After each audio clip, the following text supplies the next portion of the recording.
The alarm started at 600 station time. Nearly dropped her morning coffee when the red lights began flashing across every screen in the command center. She was the administrator of Nexus, a massive trade station that orbited a beautiful gas giant. 40,000 people lived here. Most of them were not human. "What is that?" asked the young communications officer. She was one of only 35 humans on the entire station. Pulled up the long-range sensors, her stomach dropped. "Contact now." 5 minutes later, walked into the command center. He was a big man with gray hair and scars on his hands. He used to be a Marine, but that was 20 years ago. Now he ran station security and mostly dealt with drunk traders and small fights. "Show me," he said simply. Pointed at the screen. 47 ships were coming toward them. Big ships, warships. The computer had already identified them as vessels. "That's impossible," whispered. "They signed the peace treaty 100 years ago." "Treaties are just words," said. His voice was calm, but his eyes were hard. "How long do we have?" 6 hours, said. "Maybe less if they push their engines." Looked around the command center. 3 humans and 5 aliens were on duty. The aliens were already showing signs of fear. One of them, a small blue creature named Pip, was shaking. "Can we evacuate?" asked. Had already checked. "We have transport ships for maybe 8,000 people, not 40,000.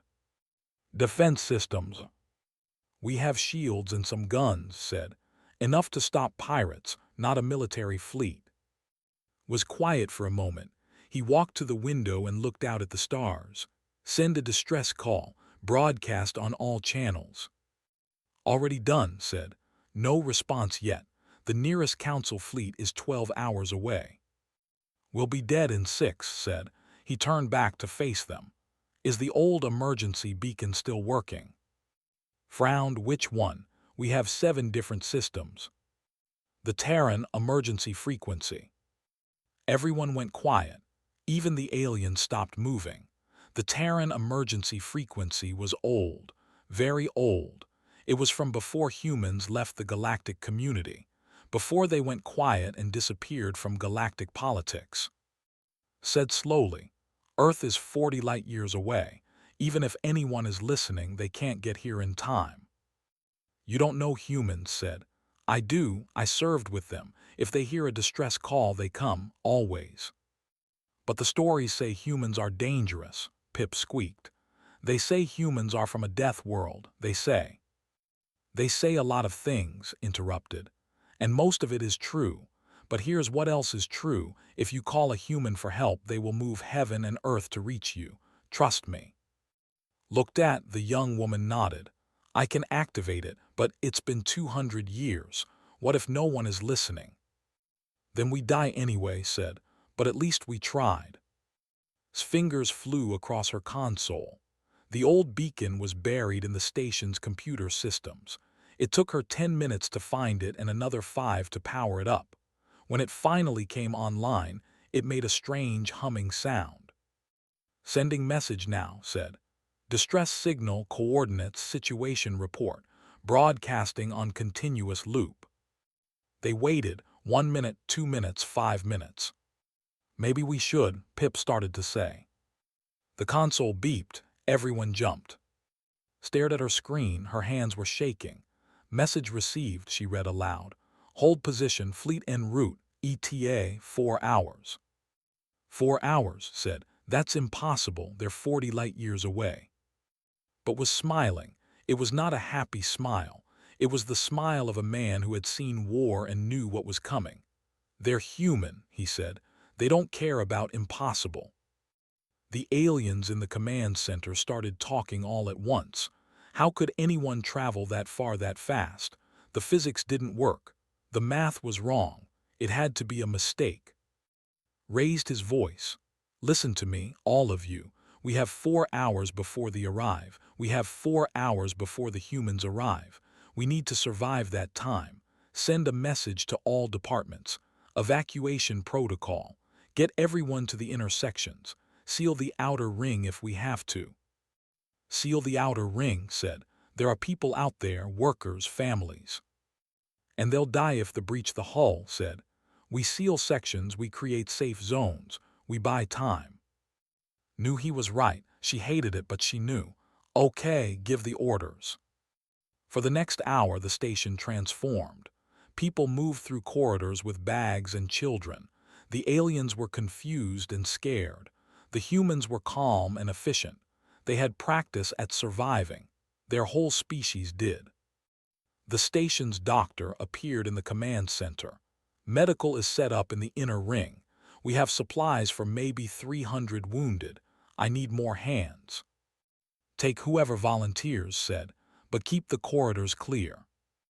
At hour 2, they sent their first message. It appeared on every screen in the station. The commander was huge, with black armor and mandibles that clicked when he spoke. Nexus, the alien said, you will surrender now. We will board your station. Resistance is futile. This is your only warning. Walked up to the main screen. He pressed the reply button. This is Chief of Security. We have civilians here. 40,000 people. We have sent for help. Leave now and there won't be trouble. The laughed. It was a horrible sound. Help from who? The council. They are too far. You are alone. We're not alone, said quietly. We called the humans. There was a pause. Even through the screen they could see the commander stiffen. Humans are myths, stories. They have been gone for 2 centuries. Then you have nothing to worry about, said. He cut the transmission. Stood next to him.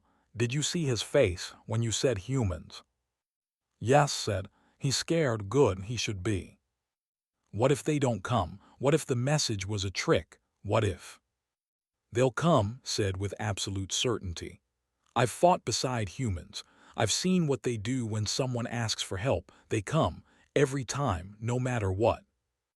At hour 3, the sensors showed the fleet was accelerating. They would arrive in 3 hours now, not 6. At hour 4, looked up from her console. I'm picking up something strange. Space is. I don't know how to describe it. Space is bending. Where? Asked. Pointed at her screen. Everywhere, all around us.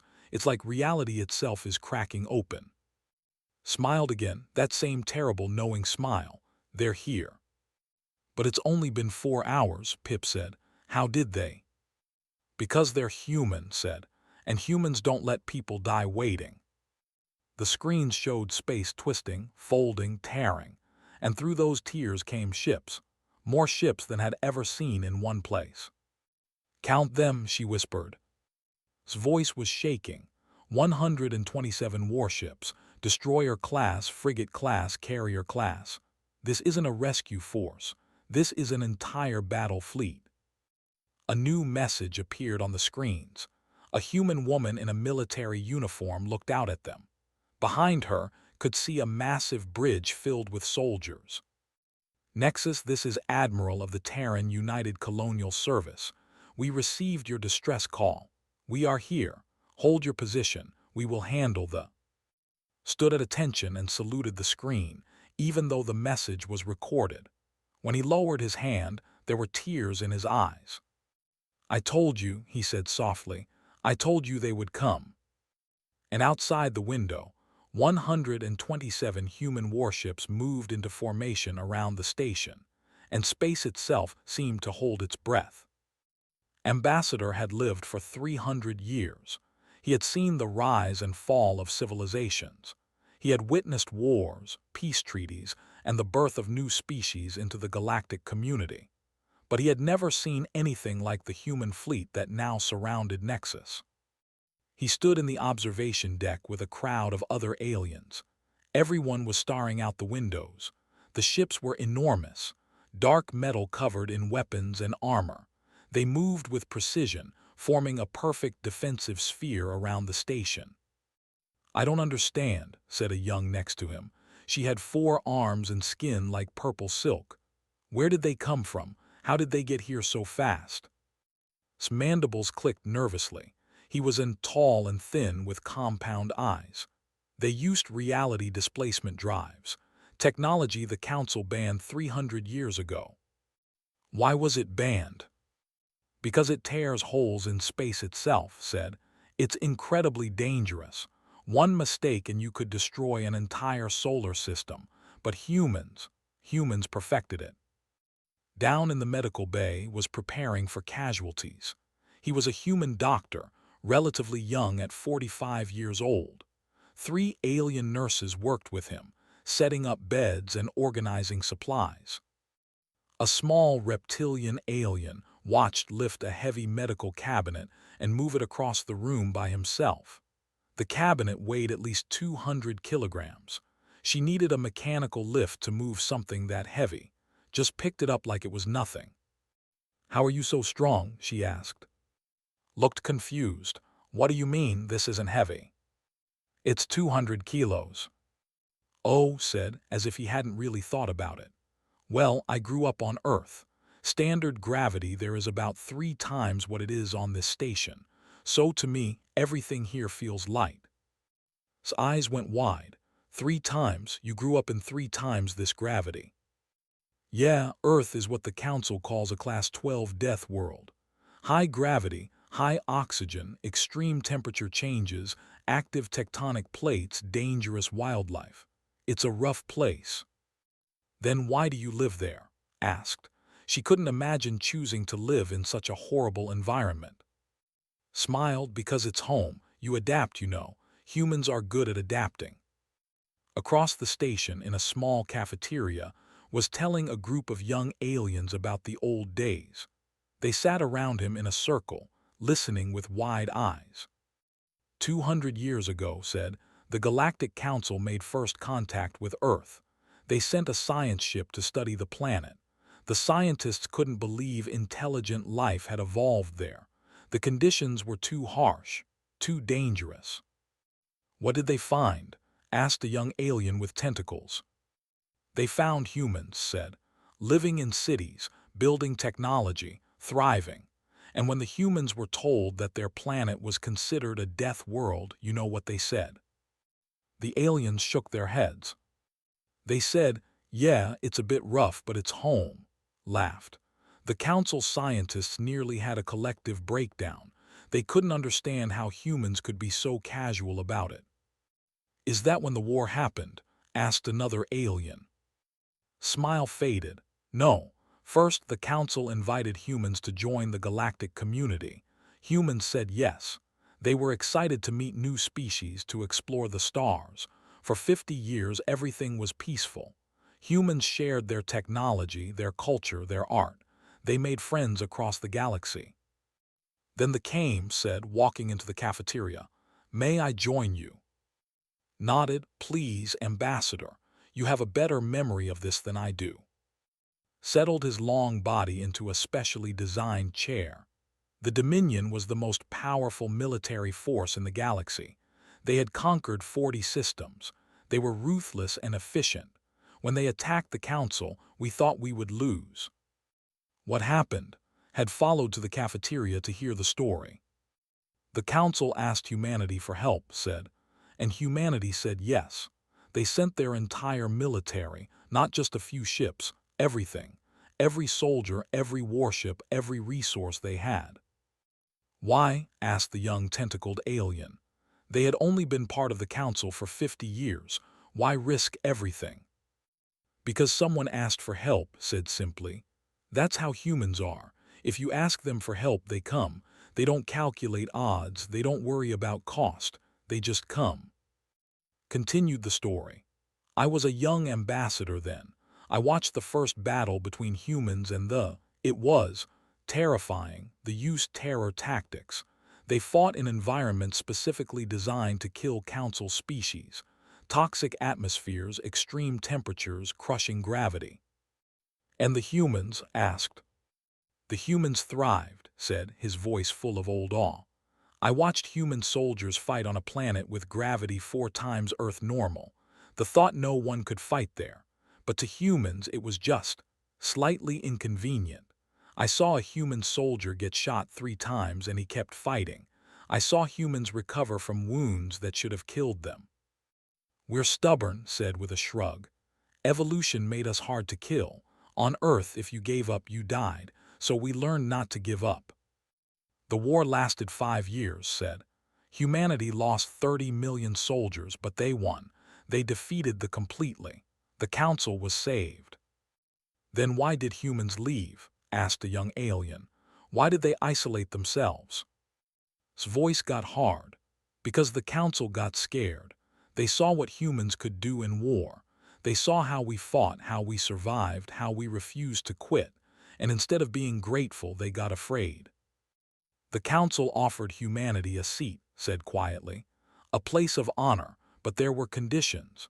Humans couldn't expand beyond certain systems, couldn't build military bases near council space, couldn't share certain technologies. The council wanted humanity's help, but they also wanted to control humanity. What did humans say? Asked. They said no, said.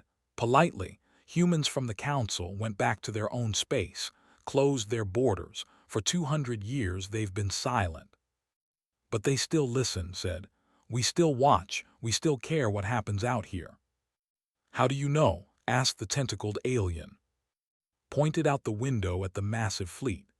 Because when one station sent a distress call, they sent 127 warships in 4 hours, across 40 light years. Does that sound like a species that stopped caring? The cafeteria was quiet. Everyone looked out at the human ships. I met a human general once, said. After the war, I asked him why humans fought so hard for species they barely knew. You know what he told me? What? Several voices asked at once. He said, because if we don't stand up for the weak, we're no better than the bullies. My mother taught me that when I was 5 years old. It's not complicated. His mandibles clicked in what passed for a sigh among his species. Humans have this concept they call doing the right thing. It's not about profit or strategy or politics. It's just doing what's right because it's right. That sounds naive, said one alien. Maybe, said. But naive or not, there are 127 warships out there, and they came because 40,000 civilians needed help. I'll take naive over practical any day. His communicator beeped. He checked it and stood up quickly. The just arrived, medical teams to stations, this is it. Everyone rushed to their positions, stayed in the cafeteria, watching through the window. He saw the fleet appear on the other side of the station. 47 warships versus 127. A message broadcast across all channels. A human voice, female, calm, and professional. Vessels, this is Admiral of the Terran Fleet. You have attacked a civilian station. You have 60 seconds to withdraw. This is your only warning. Watch the flagship. He could imagine the commander inside trying to decide. Attack the humans, retreat. They chose poorly. The first shot lit up the darkness of space and whispered a prayer for them because he knew what was about to happen. He had seen humans at war before, and he knew that they had made a terrible, terrible mistake. The fleet arrived 30 minutes early, watched the sensors as 47 warships dropped out of faster-than-light travel. They were close, too close. The station's shields were already powering up, but everyone knew it wouldn't be enough. Shields at maximum, reported. Her voice was steady, but her hands shook. Estimate they'll last maybe 4 hours under sustained fire. The human fleet is still 2.5 hours away, said. She looked at. Can we hold? Study the tactical display. Maybe, if they just bombard us from distance, if they board. He didn't finish the sentence. He didn't need to. The first shots came 5 minutes later. Energy weapons and kinetic rounds hammered into the station's shields. The whole structure shook. In the residential sections, people screamed. Parents grabbed children. The elderly tried to find shelter. Shields holding, said, but they're draining fast. 15% power loss in the first minute. At that rate, we have an hour calculated, not 4. Activated the station-wide intercom. All security personnel, arm yourselves. All civilians move to designated safe zones. This is not a drill. We are under attack. Sung and worked in Cargo Bay 5. They were ordinary workers, human, both in their 30s. Sung loaded freight containers onto transport sleds, managed the inventory computers. Neither of them was a soldier. But both of them were human. "The armory is 3 sections away," Sung said, checking his. "We can make it if we run." "Why the armory?" asked one of their alien. He was a small, furry creature with big eyes. "We should hide, find shelter." Looked at him. "If they board the station, there won't be any safe hiding spots. Better to fight." "But you're cargo workers," squeaked. "You're not trained for combat." Sung smiled grimly. "I did 3 years of mandatory service back on Earth. Did 2. We know how to fight, come on." They ran through the corridors. The station shook again. Lights flickered. They passed groups of aliens huddling in corners, too scared to move. Sung wanted to stop and help them, but there wasn't time. The armory was a small room filled with weapons, mostly non-lethal stuff for dealing with drunk traders. But there were a few real guns in the back, locked in a secure cabinet. Was already there, handing out weapons to security personnel. Most of them were aliens. They looked terrified. Sung Good said, "You know how to use these?" "Yes, sir," they both said. Handed them rifles and ammunition. "Docking Bay 7 is our weak point, though we'll try to breach there first. I need you two to hold that position." "Just the 2 of us?" asked. "I'll send more people as soon as I can," said. "But right now you're what I have. Can you do it?" Sung and looked at each other, then they nodded.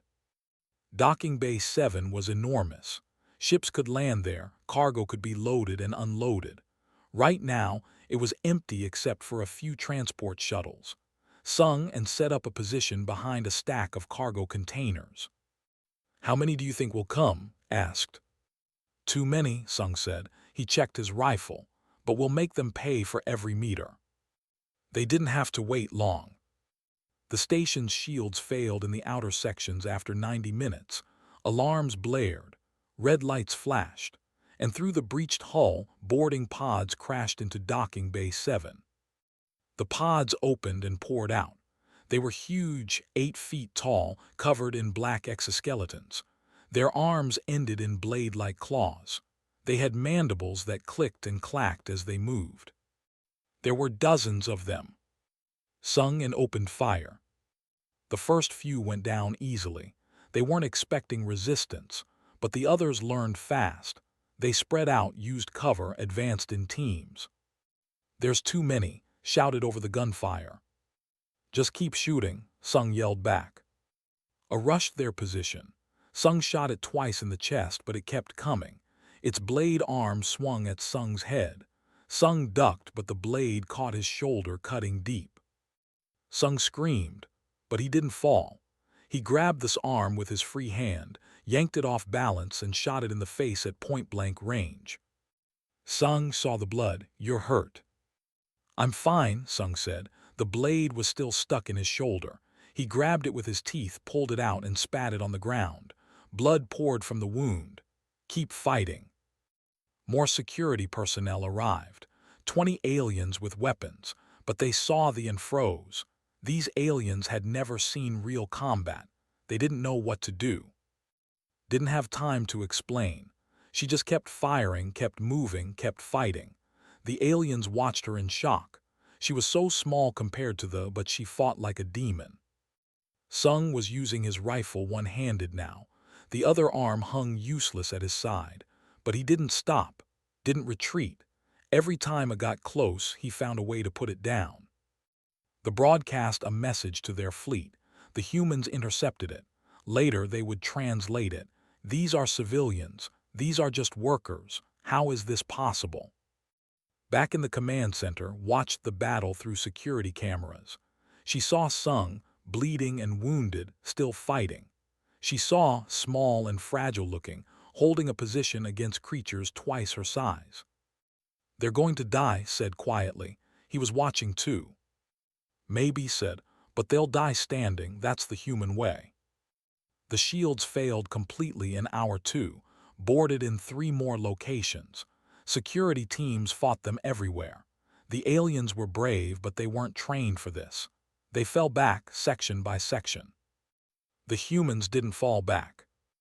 The doctor was in medical bay when breached section 12, right above him.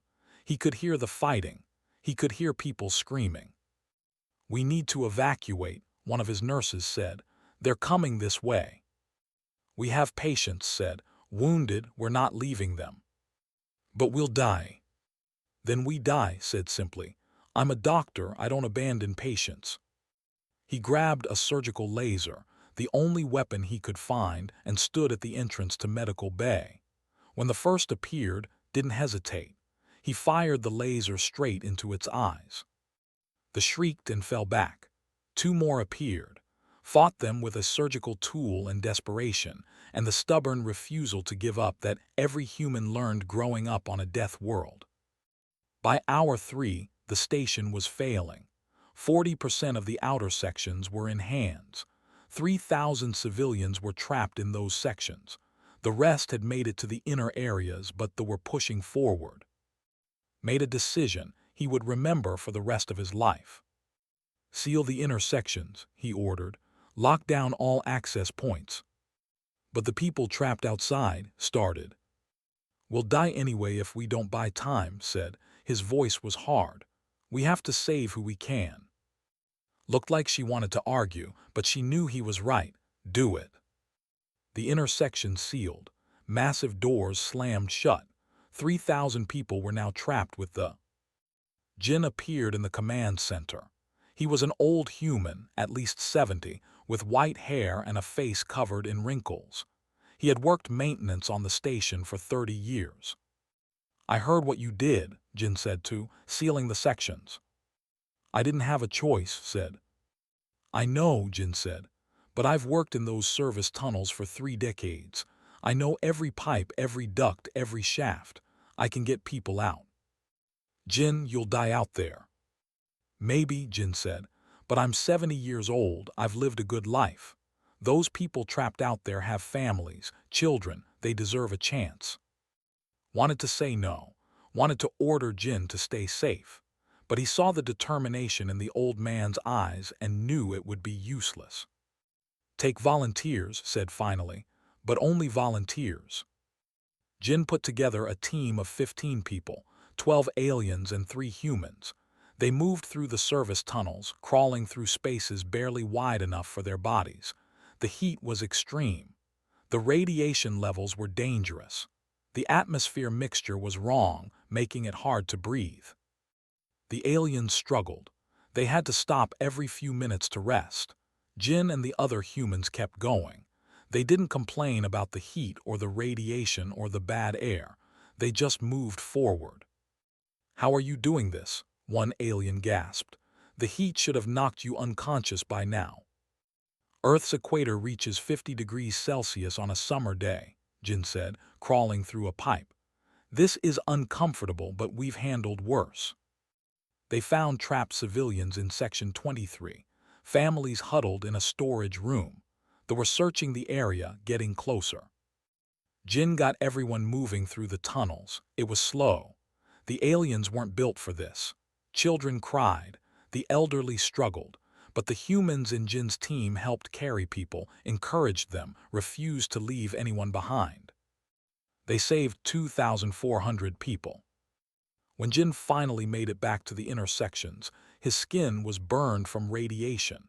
His lungs were damaged from bad air, but he was smiling. "Not bad for an old man," he said too, then collapsed. Rushed him to medical bay. Hour 4 arrived. The human fleet was close now. The sensors showed space bending and twisting as the ships prepared to arrive. But they had control of 40% of the station. Hundreds were dead. Thousands were wounded. The defenses were breaking. Sung sat in docking bay 7, his back against a cargo container. His shoulder was a mess. He'd lost a lot of blood, was next to him also wounded. They'd held the bay, but barely. "Think we'll make it?" asked. "Don't know," Sung said, "but we made them pay, that's something." The commander broadcast a final message to the station. "Surrender now. You have fought well, but you cannot win. Surrender and you will be treated mercifully. His response was simple, no. And then space tore open, and 127 human warships emerged into reality, and everything changed. Space screamed. That was the only way could describe it later. Space itself seemed to cry out in pain as reality bent and twisted. Tears appeared in the fabric of the universe, glowing with impossible colors, and through those tears came the human fleet. 127 warships emerged in perfect formation. They didn't drift out slowly like normal ships leaving faster than light travel. They appeared instantly as if they had always been there. The physics was wrong. The math was impossible, but humans had never cared much about impossible. Stared at her sensors. The readings were insane. Each ship was enormous. The smallest frigate was twice the size of a destroyer. The largest ship, the flagship, was the size of a small moon. That's the TUCS Indomitable, said quietly. Carrier class. I served on her sister ship once. She can hold 10,000 Marines and 200 fighter craft. 10,000 Marines, whispered, for one ship. Humans don't do small, said. You'll learn that. The human flagship broadcast on all channels. A woman appeared on every screen in the station. She wore a crisp military uniform. Her face was calm, professional. Behind her could see a massive bridge filled with officers and crew. This is Admiral of the Terran United Colonial Service, commanding officer of the Fifth Fleet. Vessels, you have attacked a civilian station. You have violated interstellar law. You have murdered unarmed people. You have exactly 60 seconds to power down your weapons and prepare to be boarded. If you do not comply, you will be destroyed. This is your only warning. The commander appeared on a split screen. He was massive, even for a. His armor was decorated with kill markings. His mandibles clicked in what might have been laughter. Humans, the council said you were gone, that you were myths. We were never gone, Admiral said. We were just waiting for someone to need us. You made a mistake today. You hurt people under Terran protection. Now you pay the price. Your fleet outnumbers us, the commander said. But we do not surrender, we do not flee, we fight to the death. So be it, Admiral said. Her voice was ice cold. Weapons free, engage. The fired first. 47 warships unleashed everything they had. Energy weapons, missiles, kinetic rounds. The barrage was incredible. Enough firepower to destroy a planet. The human point defense systems activated. Hundreds of automated guns tracked incoming fire. Computers calculated trajectories in microseconds. The humans didn't try to dodge. They didn't need to. 99.2% of the barrage was intercepted before it reached the human ships. The remaining 0.8% hit shields that barely flickered. Impossible, the commander breathed. You attacked civilians, Admiral said. Did you think we wouldn't prepare for this? Did you think we wouldn't be ready? She turned to someone off-screen. Target their weapons systems, disable them. I want prisoners for trial. The human fleet opened fire. It wasn't like the barrage. There was no wild spraying of weapons. Each shot was calculated, precise. Fired solid slugs at a fraction of light speed. They punched through shields like they weren't there. But instead of hitting engines or life support, they hit weapon systems. Gun turrets exploded. Missile bays shattered. They were being systematically disarmed. In 4 minutes, 23 ships were disabled. Dead in space, weapons destroyed, but life support intact. 8 more ships tried to fire on the station itself. If they couldn't win, they would at least kill the civilians. Admiral's voice was colder than vacuum. Those 8 ships, destroy them. The human fleet's main guns spoke. 8 shots. 8 warships turned into expanding clouds of debris. The remaining 16 ships tried to run. Let them go, Admiral said. Track them, but let them run. I want them to tell everyone what happens when you attack civilians under human protection. On the station, people watched in stunned silence. The battle had lasted 4 minutes. 4 minutes. They had been completely overwhelmed. It wasn't even close. But the battle wasn't over. Admiral, one of her officers, said, "They have 10,000 soldiers on the station. They're fighting the civilians." Admiral's face hardened. "Deploy the Marines. Full combat load. I want every off that station in 20 minutes. Non-lethal force when possible, but if they resist, put them down." "Yes, ma'am." Across the fleet, Marine transport ships launched. Hundreds of them. They swarmed toward the station like angry wasps. In Docking Bay 7, sung and were still fighting. They were exhausted, almost out of ammunition. They had pulled back to regroup, but they would come again. Then they heard it, a sound like thunder. The whole station shook. "What was that?" asked. The docking bay doors opened, not the ones that had breached, the main doors, and through them came human Marines. They wore powered armor, black and silver, covered in weapons. Each Marine stood 7 feet tall in their armor. They moved with mechanical precision, their boots shaking the floor. The Marine in front raised an armored hand. His voice came through external speakers. "Civilians, stand down. We've got this." Sung and lowered their weapons. They were shaking with exhaustion and relief. The Marines moved past them into the station. They didn't run. They didn't rush. They just walked forward with absolute confidence. In the next section saw them coming. 50 warriors against 30 human Marines. The charged, screaming their war cries. The Marines' leader, Captain, broadcast on the frequency. "Surrender now. This is your only chance." They didn't surrender. They attacked.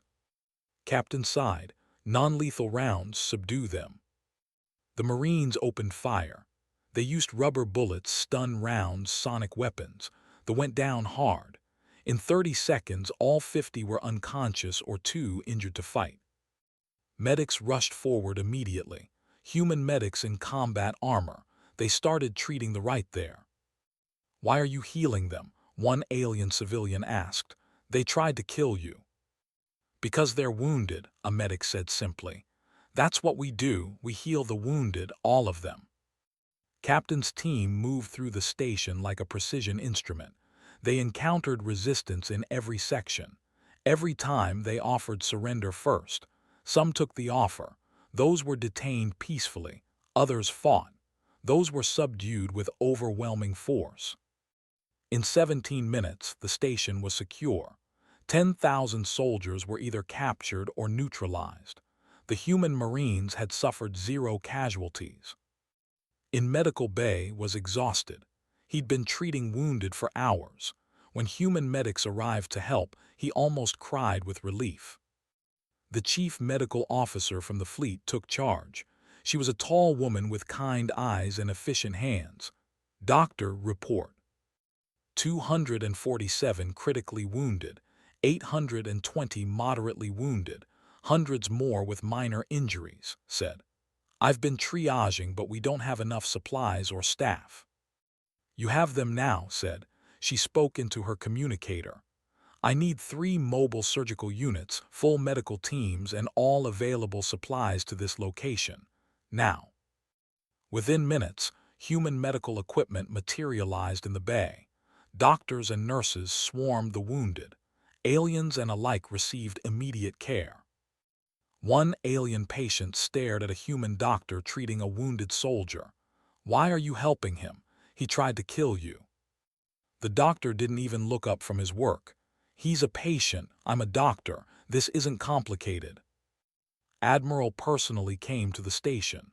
She met with and in the command center. "Casualties?" she asked. 312 dead, said quietly. 900 wounded. Could have been much worse without your arrival. "It could have been prevented if we'd been watching closer," Admiral said. "That's on us, on me." "You came when we called," said. "That's what matters." Admiral looked at him, really looked at him. "You're served in the 4th Marine Division during the war." "Yes, ma'am, long time ago." "I read your file on the way here," she said. "You held this station together. You saved thousands of lives." "I had help," said. He gestured to. "This woman kept everyone calm, coordinated the evacuation." He pulled up a list on his. Sung and cargo workers held docking bay 7 against 50. Jin, a 70-year-old maintenance worker, saved 2,400 people from sealed sections. Our doctor treated the wounded while fighting off with a surgical laser. Admiral nodded. "I want to meet all of them, commendations, medals." "They didn't do it for medals," said. "I know," Admiral said, "but they're getting them anyway." She turned to, "We need to talk about what happens next. They didn't just attack on their own. Someone gave them information. Someone told them humans wouldn't respond." "The Galactic Council?" asked. "Maybe, I don't know yet, but we're going to find out." Admiral's eyes were hard. "And when we do, there will be consequences." Outside, human ships continued to arrive. Engineering vessels to repair the station. Medical ships to treat the wounded. Supply ships with food and water and medicine. Watched it all from the observation deck. A young alien approached him. "Ambassador, I don't understand. Why did the humans come? What do they gain from this?" Clicked his mandibles thoughtfully. "You're asking the wrong question. Humans don't think in terms of gain. They think in terms of right and wrong." "That seems inefficient." "Maybe," said, "but look around. They crossed 40 light years in 4 hours. They brought an entire battle fleet. They saved 40,000 people who aren't even human. They're treating the enemy wounded with the same care as their own. Tell me, young one, which is really more efficient? A society that calculates every cost, or a society that just does the right thing and figures out the cost later?" The young alien had no answer. Smiled. "The humans are back, and the galaxy is about to remember why that matters." 2 days after the battle, Nexus looked like a completely different place. Human engineering crews worked around the clock. Sparks flew as welders repaired hull breaches. New shield generators were installed. Damaged sections were rebuilt. Wu, the fleet engineer, stood in what used to be docking bay 7. It had been destroyed during the fighting. Now it was almost complete again. The young alien engineer who worked on the station watched in disbelief. "How are you doing this so fast? This bay was completely destroyed. It should take months to repair." Wu checked his. "We'll have it operational by tomorrow morning. Full repairs completed in 10 more days." "That's impossible." "No, it's just hard work," Wu said. He pointed at his crew. There were hundreds of humans in engineering suits, working in perfect coordination. "We brought prefab materials.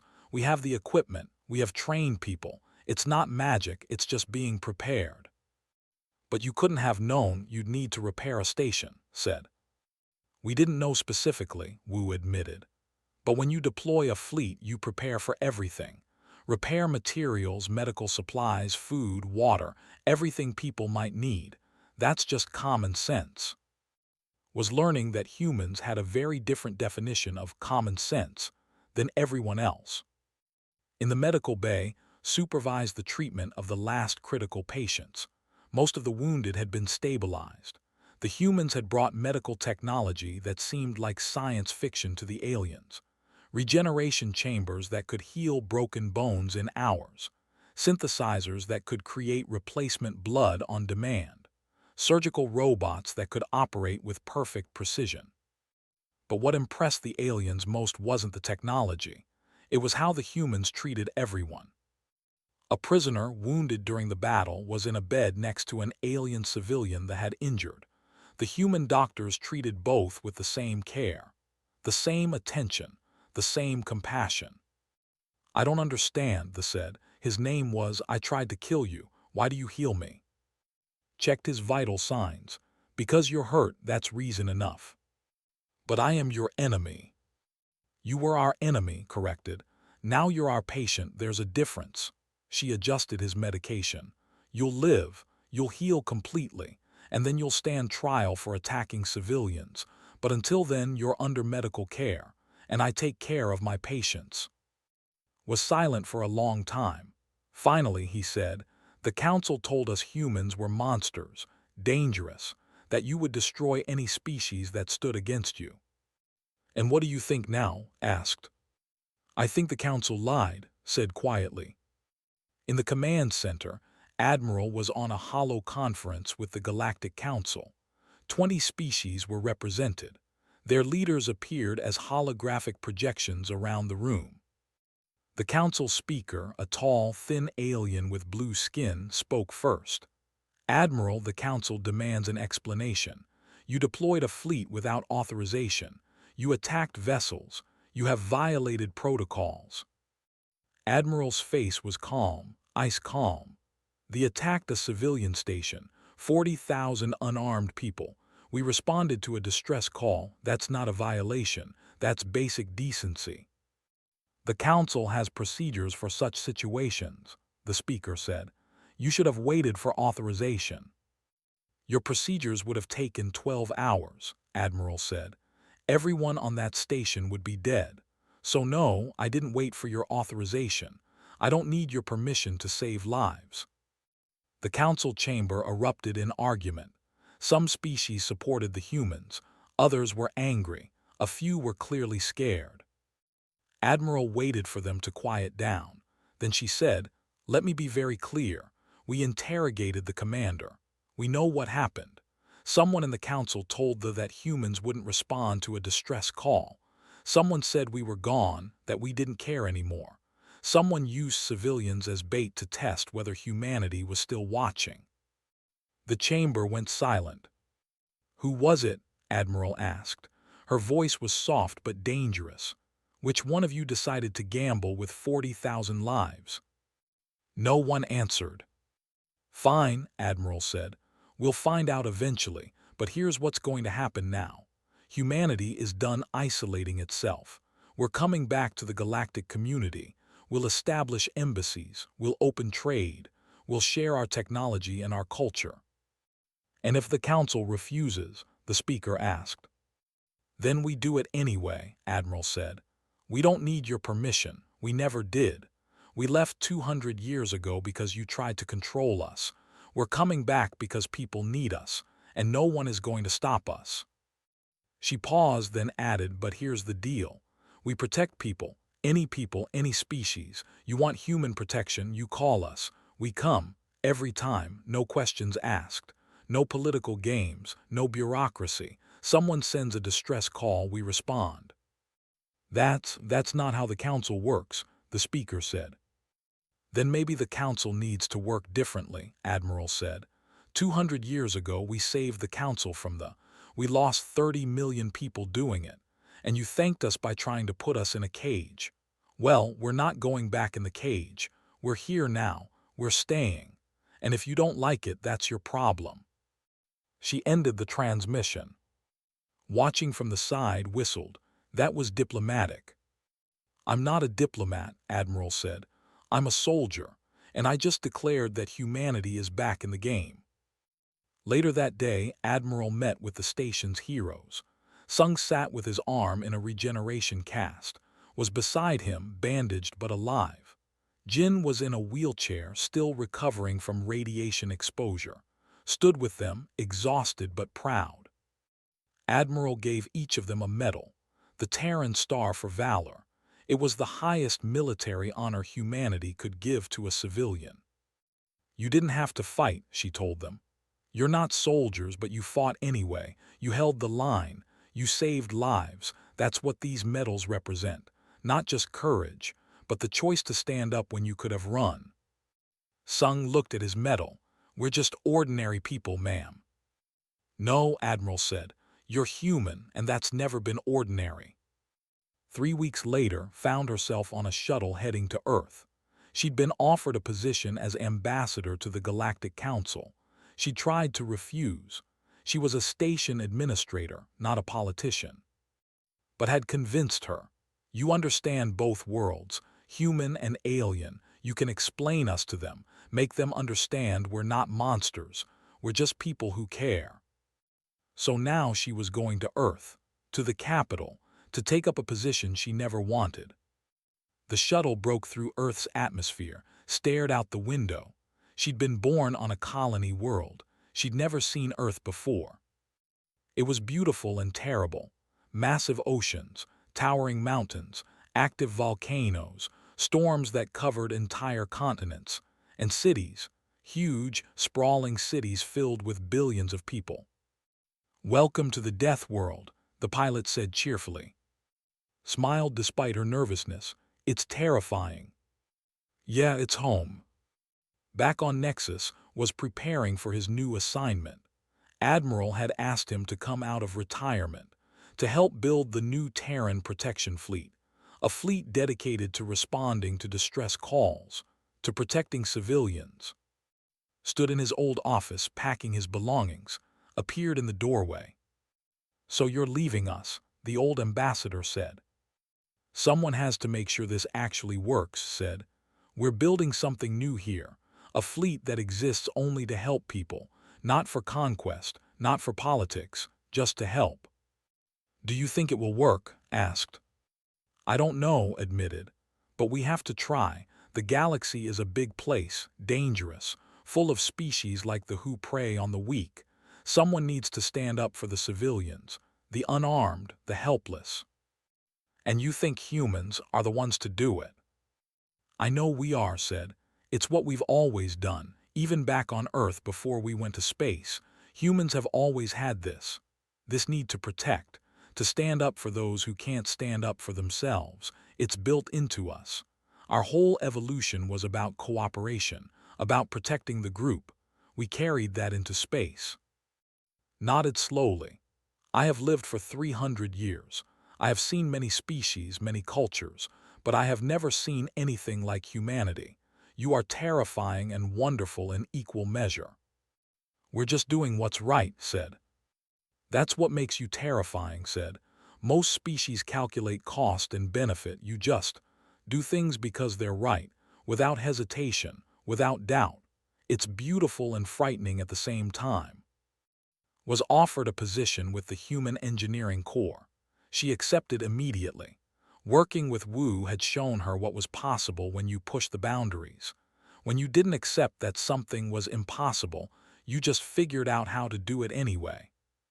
Started a medical exchange program. Human doctors would teach at alien medical schools. Alien doctors would study human techniques. The idea was to share knowledge, to make everyone better.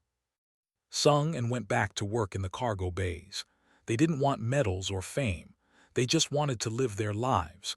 But everyone who saw them knew what they'd done, knew they'd stood against impossible odds. 6 months later, Nexus was better than it had ever been. Human ships were regular visitors now. Trade was booming. New species came every day, curious about the humans, wanting to establish relationships.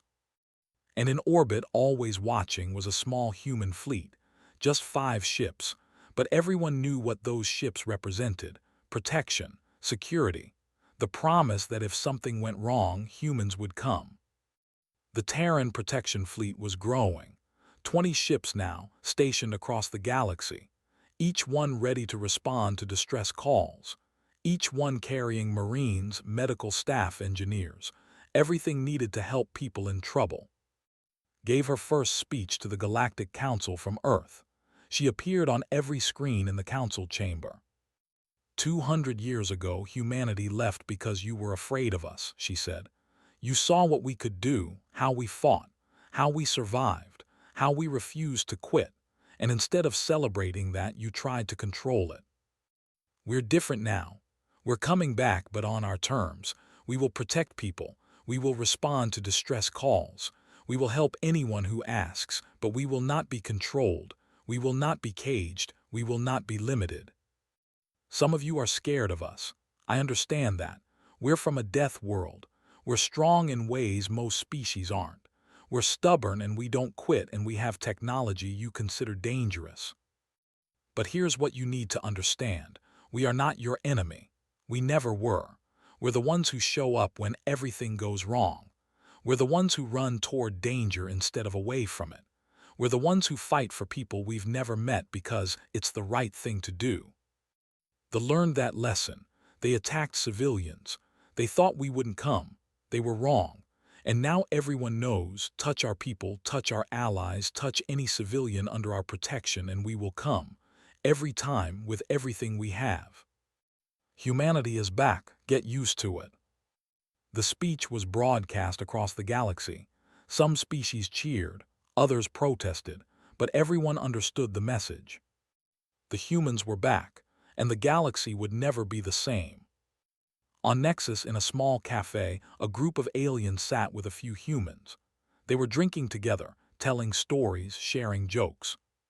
Sat with them, laughing at something said. The small, furry alien who had once been terrified now considered her a friend. "Can I ask you something?" said.